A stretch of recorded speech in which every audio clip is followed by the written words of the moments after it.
வெறுப்பை விதைக்குது உலகமெங்கும்.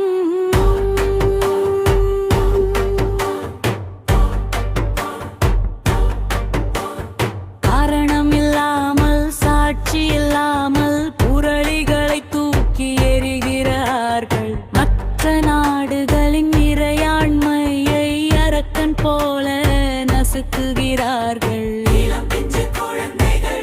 அப்பாவி முதியோர் பக்த வெள்ளத்தில் விழுகிறார்கள். இது மக்களுக்கான போரல்ல, முதலாளிகள் லாபப் போர்.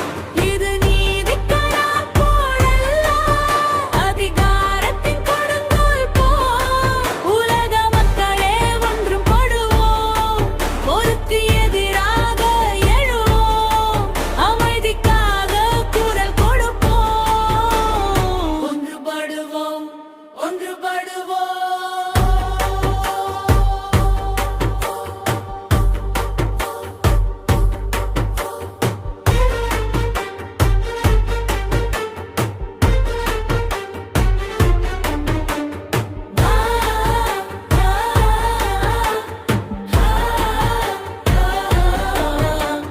கொடுங்கோல் எண்ணம், இனவெறி அரசியல், அதிகாரத் திமிர் மனிதத்தை கொல்லுது. அமெரிக்கா இஸ்ரேல் லாபத்திற்காக போரிடும் அரசியல் வியாபாரம் மக்களின் உயிரை எடுக்கும். சின்னஞ்சிறு குழந்தைகள் அழுது கொண்டிருக்கின்றன.